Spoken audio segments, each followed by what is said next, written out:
The coal mine wasn't far now.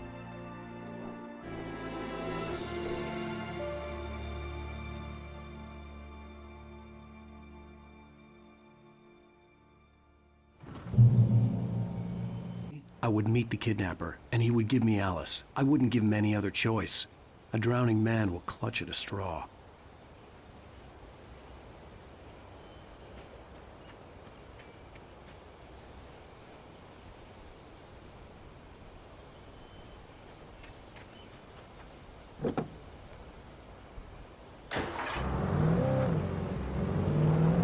Little by little, without realizing it, I'd come to believe that the story in the manuscript was coming true. The current of its narrative had taken me deeper and deeper into dark waters. Alice had been taken from me. Barry was probably in jail. I was a fugitive from the FBI. The whole world taken over by the dark presence was trying to destroy me. It all felt real, but it matched a textbook case of insanity.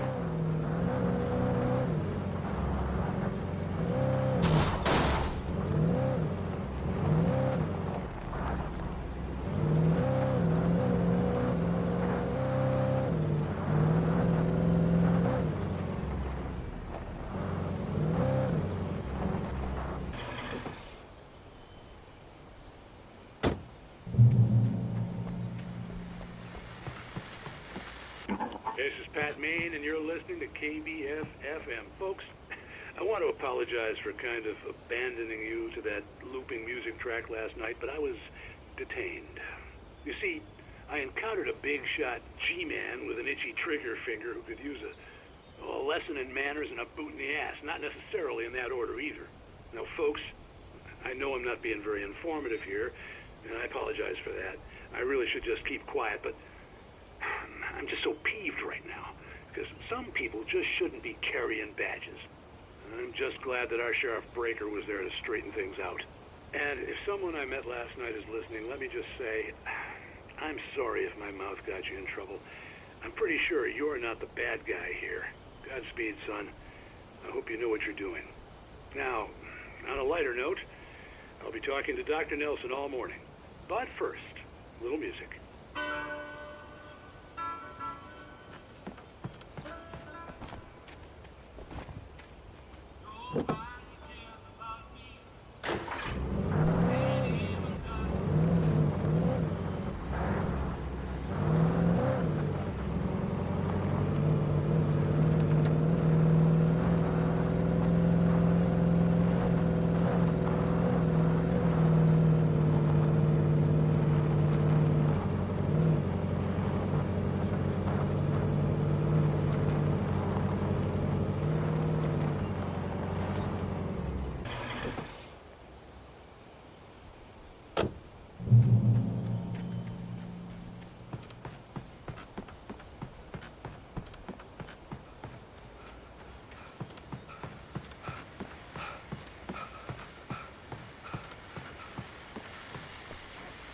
Welcome back to KBF-FM. Hope you enjoyed that tune. Now, Doc, you were talking about life and finding that special someone, that soulmate. Well, you were talking about that. I was saying I don't buy it. Well, see, to me, that's strange, because I always pegged you as a hopeless romantic. You got me there, Pat. But I think love's where you look for it. And you need to do a lot of looking, sure. But the idea that there's that one special person out there for you, and if you miss that chance, it's gone forever, and you're forever incomplete. I mean, isn't that depressing? Or, heck, childish even? There's plenty of fish in the sea. And apparently a fisherman has a fishing analogy for everything, but what you're saying, isn't that a little harsh? Well, no. What I am saying is that your potential for finding that connection isn't limited to what's essentially a chance encounter. How is that harsh? Yeah, well, I guess that's a nice thought, but let me say something personal here. Okay. Now, well, I don't disagree with you exactly, but I can't really fit that together with what I feel, what I felt for someone, because she was the one. She was. And I let her drift away from me. Maybe I didn't put in the work, I don't know, but well, since then, and it was a long time ago, but since then, there hasn't been anyone, not like her. And I'm not saying I dwell on her or haven't moved on. I like my life. I'm not living in the past. But I do miss the way she completed me. You can't argue with the heart, Pat. I'm sorry, folks. I had kind of a scary experience last night, and let's just say it's shaken a few things loose.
For Mott, spying on the writer on the ferry had been a disappointment.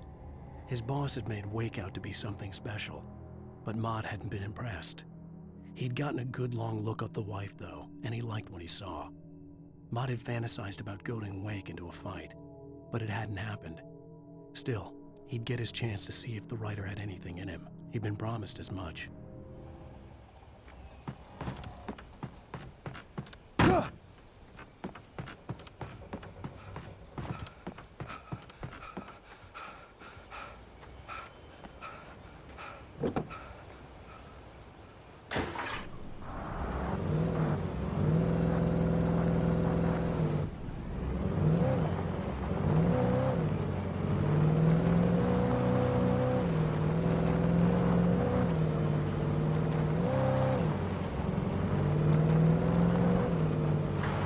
I was early. I was supposed to meet the kidnapper at noon in the main building. The coal mine was quiet. It was a museum now.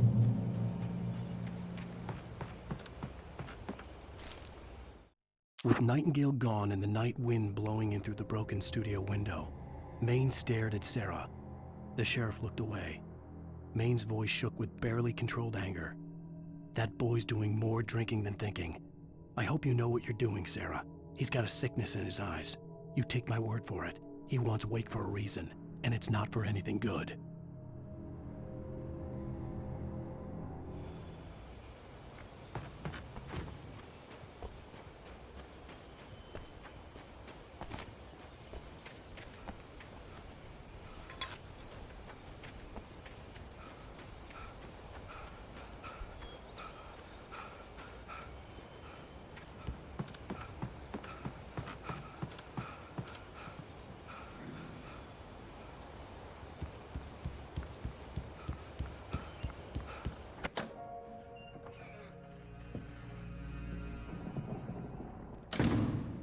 I didn't want to go outside. Cops had to be looking for me. The noon sun turned the place into a sauna. The day dragged on. Different scenarios ran through my mind. Ways of how I'd torture the kidnapper to get Alice back. Or the different horrible things he could have done to her. I imagined her dead. I had no way of knowing she was still alive. It was killing me. I was running on blind hope.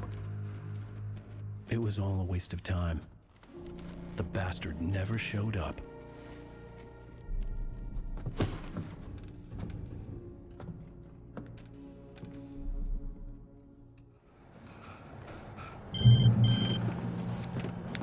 Wake! Where the hell are you? Change of plans. You know where Mirror Peak is? It's a big mountain north of where you are. You follow the path from the mine, you can't miss it. There's a lookout point there. I'll be waiting. I'm through being jerked around You by want you. to see your wife alive? Because if you do, you better watch what you say to me. Do we understand each other? I want to talk to Alice. Yeah, and I want the manuscript. Don't keep me waiting, Wake. Hello? Hello? Ah! I'm gonna kill him. I had to get to Mirror Peak.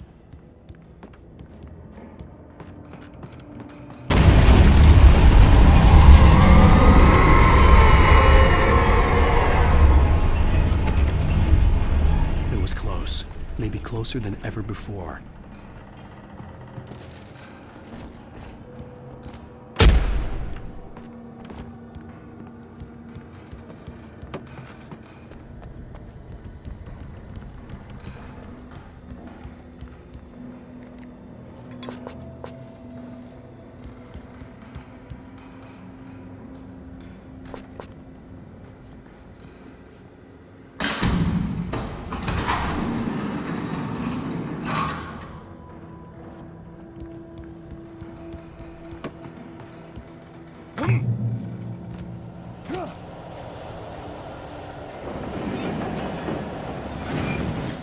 When Thomas Zane fell for Barbara Jagger, it happened fast. She was young, vibrant, and beautiful, full of life.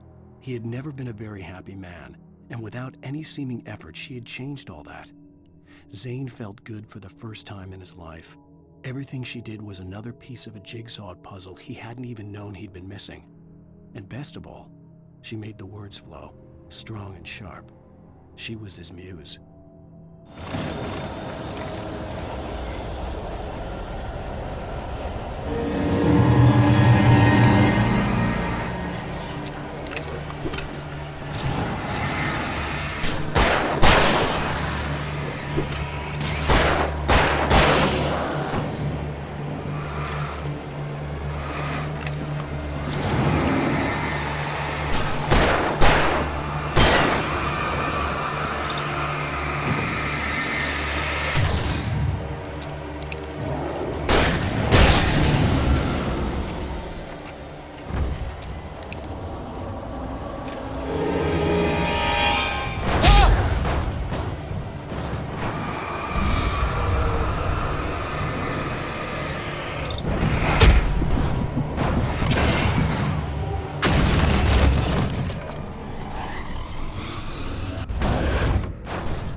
The hillside ahead was to go through the building. I had to find a way to avoid electrocution.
Some of the taken retained echoes of their former selves, but these were just the nerve twitches of a dead thing. Nothing remained but a shell covered and filled with darkness. In most cases, these puppets were enough for the purposes of the dark presence. But for anything more elaborate, as with the writer, it was different. It needed his mind. And so rather than taking him over completely, it merely touched him.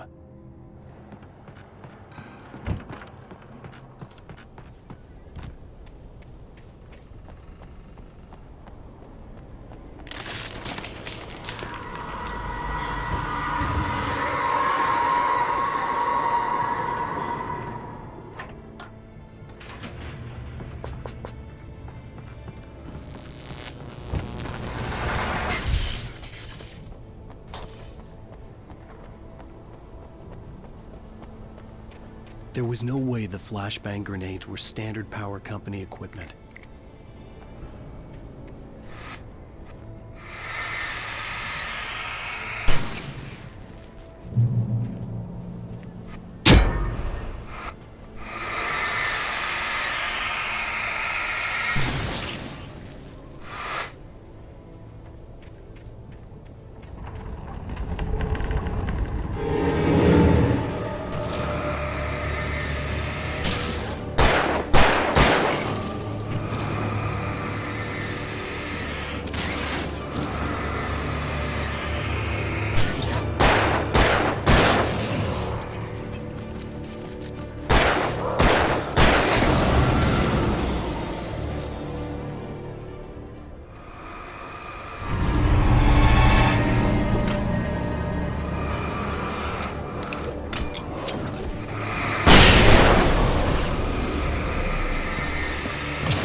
I stared through the bars of the jail cell. Barry stood behind me, swaying on his feet, looking as ill as I felt. Agent Nightingale stood on the other side of the bars with Sheriff Breaker. Nightingale had a stack of manuscript pages in his hand. He seemed unhinged as he gloated. "Well, I've got you now, Raymond Chandler. It's all here, all the evidence, including conspiracy to murder a federal agent."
I had no real plan. I was going to give the kidnapper all the manuscript pages I had for Alice. If that wasn't enough, I'd hold him at gunpoint and make him talk.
dark presence was moving ahead of me in the same direction I was going. A cold feeling settled itself in the pit of my stomach. Was it going for Alice? The graveyard shift may cause cancer.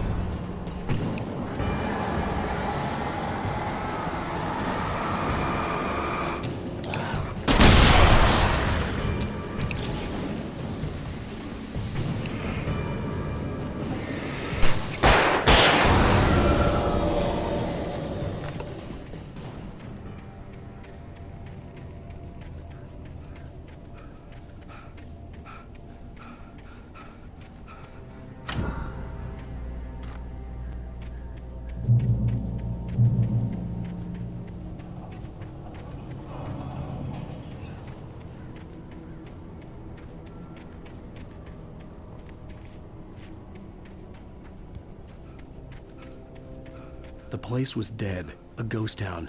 Had been for decades, maybe a century.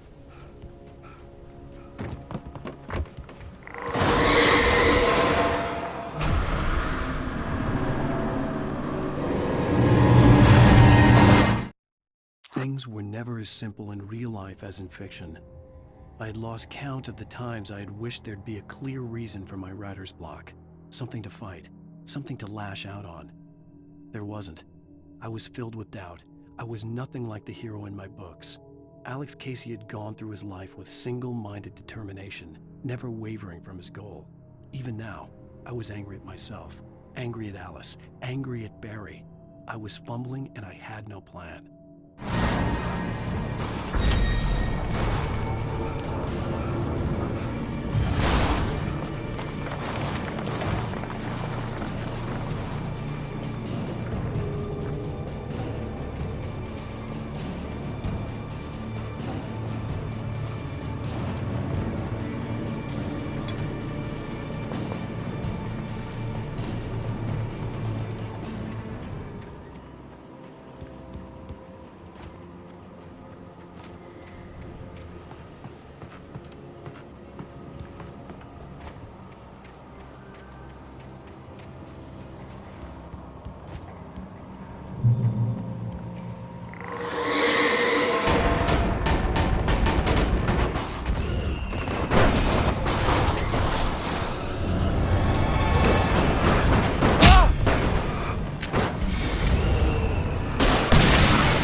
Anything outside of writing is a struggle. I feel ill. I managed to make my way downstairs. There's a shoebox filled with books and papers by Thomas Zane. It's very hard to focus, but I managed to read some of it. He's a poet, and a good one. He writes of muses and creators summoning fabulous things from a magic lake, using his powers to shape the world of a realm of gods and dreams and demons, dark things that wait for a chance to slip through, wearing the flesh of men as disguise.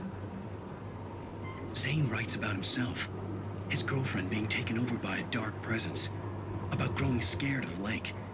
Zane believes it's a mirror to the gaping void of darkness above, where some Lovecraftian presence lurks. I crawl back upstairs. I'll borrow these things for my story. They ring true. They fit.